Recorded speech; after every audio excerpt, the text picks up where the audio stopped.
Welcome back to Joshua's Magic. Hope you all had a good WESAC. I have a very special video for you today. I'm going to be exploring a concept in more detail that I've touched on before about following your guidance and symbolically doing things and sort of rituals, bringing the soul and matter together in a certain way. And as I'm exploring that concept in greater depth, I'm also going to be exploring the lava caverns in the Circles of Power challenge in Dungeons & Dragons Online for your eyes to feast on visually. And then after that, I have a very special announcement, so I hope you'll stick around to the end there. Without further ado, here is the meat of the presentation. Just a quick note here before we dive into it, what this game is, how it works. This is my fighter thief character, the dwarf Brulin, and he's here exploring these caverns to collect dragon shard crystals with the help of a group of kobolds and their foreman. Basically, what you have to do here is lay down these incense torches that the kobolds follow because they're kind of stupid, so they have to follow their nose to these torches that you set up, and you lay the torches out to direct them to the crystals you want them to pick up and bring back to the base. And the purple crystals are what you want the most because those are more valuable. The green crystals are worth basically 1 crystal. The purple crystals are worth 5. And the cave's filled with scorpions and dark elves and dark elf scorpions and other nasty creatures that you'll encounter. And sometimes they come back to the base and attack your kobold workers and stuff. So I'm going to summon a cleric hireling here in a minute. She's going to sort of guard the base, but she doesn't do a great job of that, so I have to periodically come back and make sure they don't all get killed. And there's these circles of power, as you'll see, throughout the cavern, where if you put a teleporter down there, you can teleport to and from that location, which is helpful to getting far away crystals. And you can put down a teleporter in a normal location, but only kobolds can use that to teleport back to the base. So that's basically what's going on in this setup here. But I wanted to talk about this idea that I've, I guess, touched on in some past videos, but mapping or weaving meaning onto, I guess, physical reality, outer reality, your circumstances, your environment. And I thought this video would be a sort of good backdrop to that, symbolically.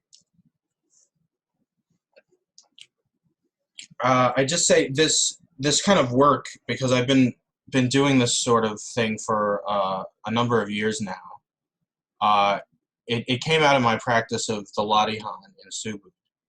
And so, and the person I've done it with most, a friend of mine, he was also in Subud. So I'm kind of wondering how well this translates to other people who have different experiences or different temperaments or whatever, because it just sort of came to me from this place of directly receiving from, the Holy Spirit, God, whatever you want to call it. And it just unfolded from there. So it was a very sort of intuitive thing for me. And what I'm talking about is this idea of having an impression to go someplace down a certain street or go to a certain restaurant or talk about a certain thing in certain places. And in doing that, levels of meaning would be built up in those places. And then new levels would be mapped onto that. But it would all be intuitive. It wasn't, it's not sort of from an intellectual place of like, oh, this seems to indicate this, and, isn't that interesting? Not like I never had those thoughts, but that wasn't the impetus behind it. So the idea I'm sort of getting at is intuitively following your guidance, but it's in a way that it sort of lays this map of meaning over your reality. Sort of like I'm laying down these torches here for the kobolds to follow. So I had this interesting thing happen the other day. Maybe it's a good illustration of it. So I had an impression I was supposed to go out and take a walk, and I had a sort of an idea of where I was supposed to go. It was a little different than normally where I go for walks, but the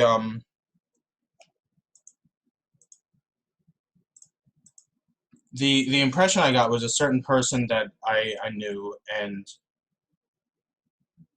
I'd known them in past lives too. But so as I sort of started walking, I realized the area I was going to walk was going to be basically in the shape of a figure eight, and or like the infinity symbol. And what that, I guess, evoked in me was this sort of understanding of, I was sort of focused on my relationship with the person in this life, but what it evoked in me was this understanding of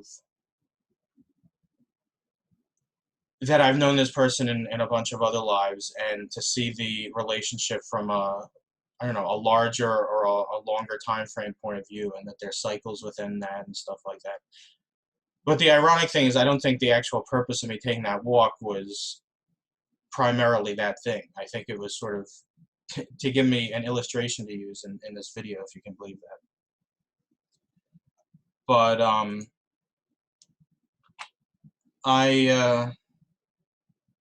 yeah, so that's one thing. And going for walks and having a higher intention or following something higher, you're bringing that energy with you onto that path. You're mapping that onto reality. So you've got the soul, the intuition, your higher guidance, and if you're just walking down the street normally, then it's just a normal thing, and you're radiating out whatever your thoughts and emotions are. But if you're bringing that with you, you're literally and symbolically bringing the level of the soul down into a physical reality. And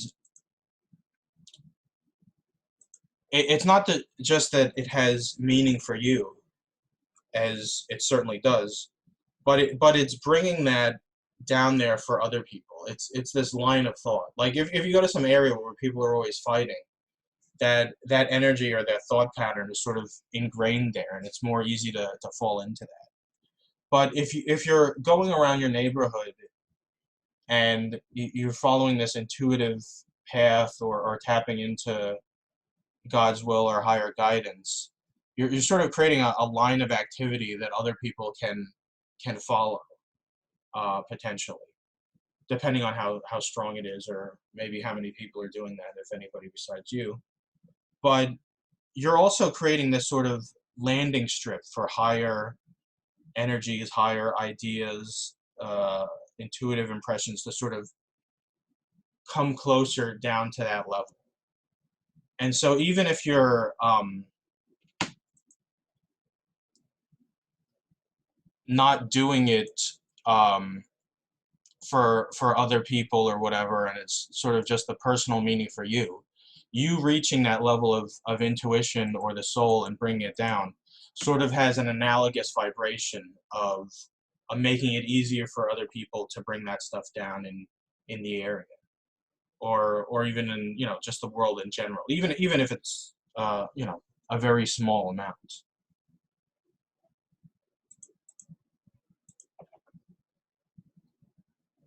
And sometimes things are more important than others, like these purple crystals are more important than the green ones, for instance.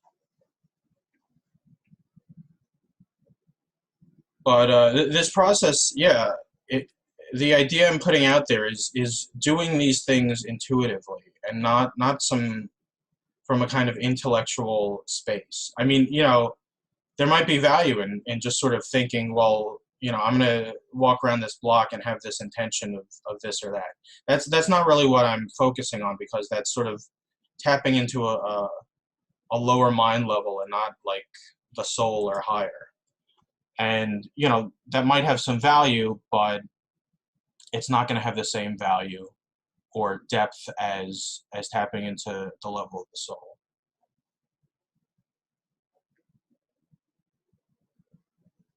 And the consideration of sort of the symbolic meaning of going through these sort of rituals, let's call them, of walking around or going to certain places based on spiritual guidance or intuition. Uh, for me, anyway, the symbolic value wasn't like, let me intellectually think of what the symbols are. It's like I do the thing, and as I was doing it, or maybe later, it would just sort of dawn on me without like overly intellectualizing it, that like, oh, this thing, has this certain meaning. Or sometimes it wouldn't even be that such and such thing represented this, but it's sort of like walking in a certain area or in a certain way at a certain time sets up the outer reality to reflect some sort of guidance or inner revelation that you're meant to receive. Like everybody's got their consciousness ordered or disordered in a certain way, and sort of keyed into certain things in ways that are easier for them to see things than other ways. And so my experience has been that I'll be guided to do certain things that allow that incoming soul impression to accurately reach me because of the outer setting there. Like watching certain movies will have a certain sense or context, and that'll like set up this energy to be able to reach me. And so that's sort of the movie or the place I'm walking or whatever, uh, making the channel easier for me to get things than it otherwise would be.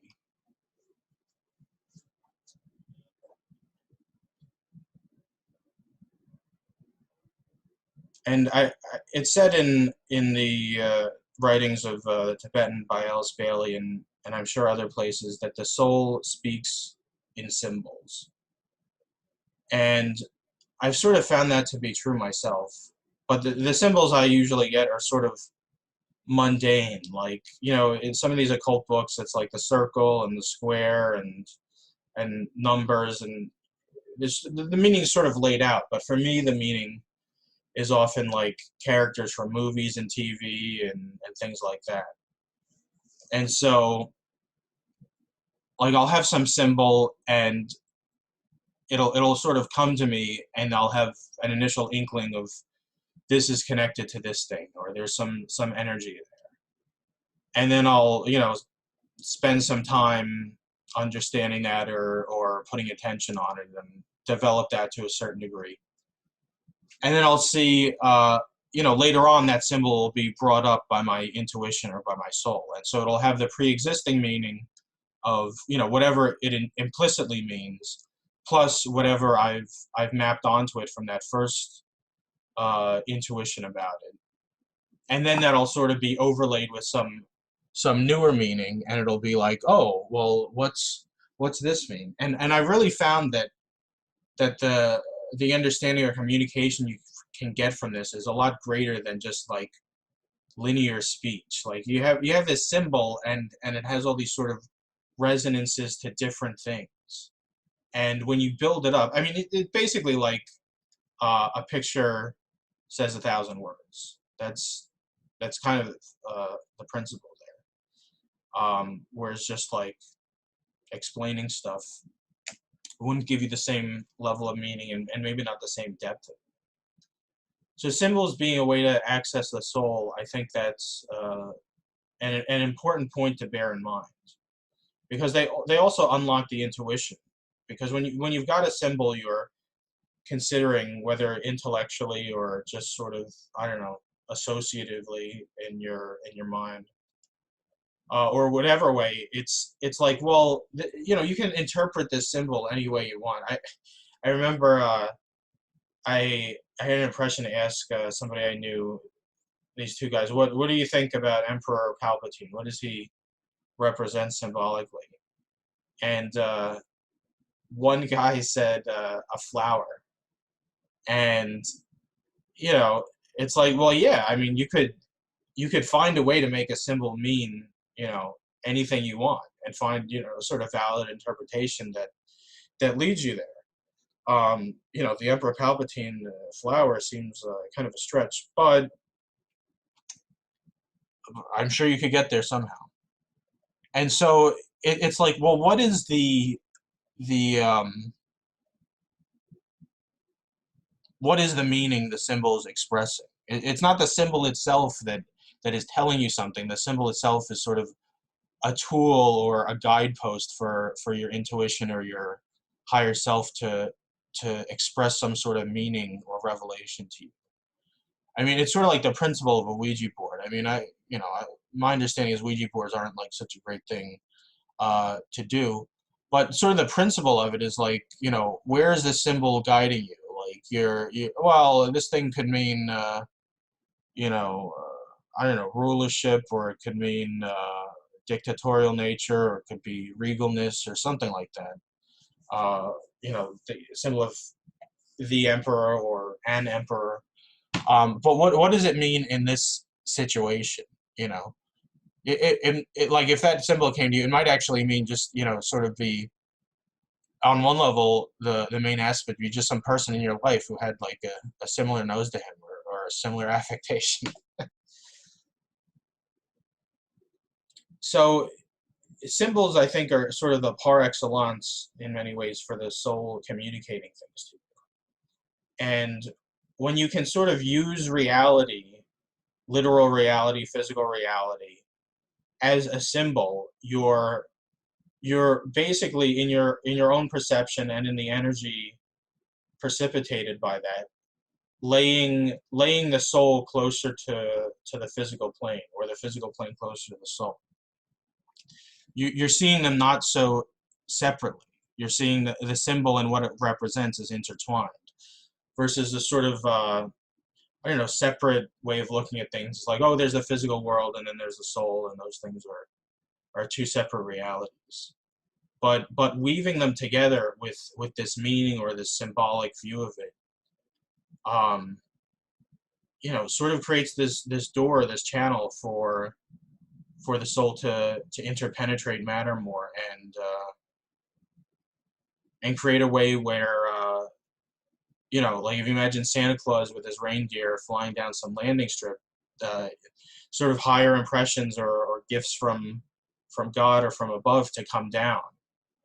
That's another thing in some of the ageless wisdom teachings, is that like these prepared channels need to be there for Christ or higher beings to manifest or influence humanity. It's not just that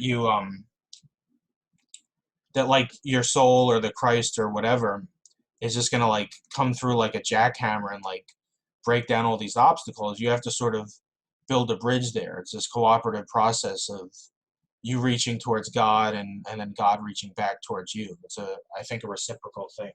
Sort of like that painting. What is it? Michelangelo's, not the painting on the Sistine Chapel with God reaching to Adam and Adam reaching to God. That sort of thing.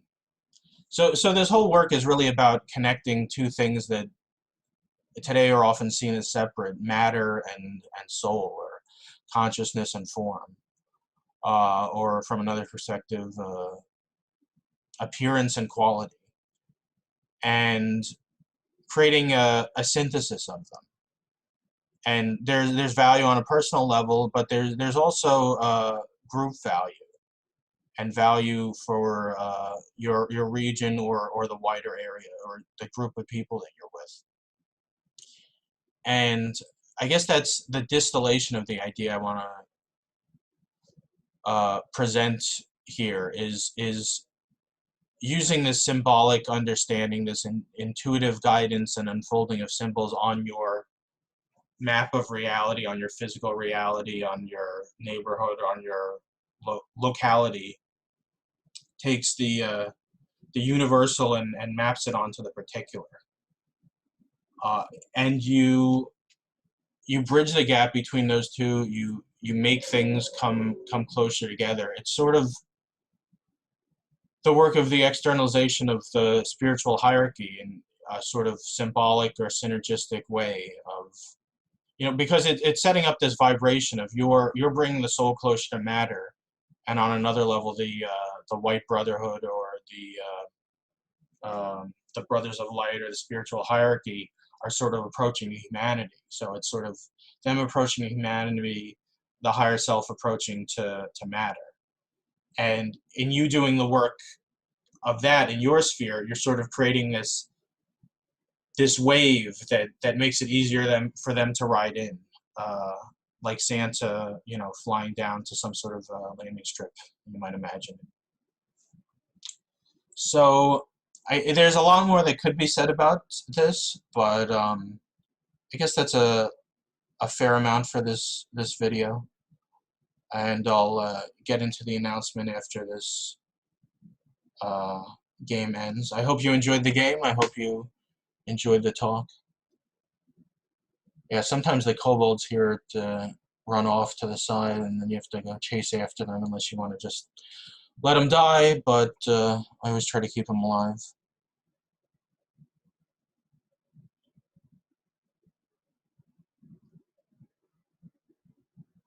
And I got some dragon shards, or some obsidian arrowheads was my reward for collecting the dragon shards, and trade them into this guy for certain magical weapons and things. Well, this concludes the video. There and back again to House Cannith. Well, I hope you all enjoyed the presentation and the playthrough, or you at least got some value out of it, and hopefully enjoyed and got some value out of it.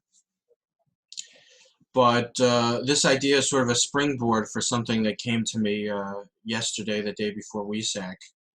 I was at this online meditation meeting, and I guess the effect of the energy from that unfolded in my consciousness, and I came to have this sense or impression or vision of what I was supposed to do. Is I was supposed to make this video today. You saw the first part of it, but the announcement part is starting this project for as a group participating in sort of these walkabout ritual sort of things, bringing the soul and matter together, sort of like I described in the video. And I think there's a lot more to it than I understand at this time, and also than I laid out in the video. But the gist of it is what I've laid out there, sort of bringing meaning down to reality and helping the externalization of the spiritual hierarchy of the soul of the world to the outer expression of the world, and bring those two together through symbolic ritual activity like walking around your neighborhood and so forth. Things like that, but guided by the intuition, not through lesson plans or things laid out. Kind of a personal thing, but in a kind of group way on a deeper level than the mind.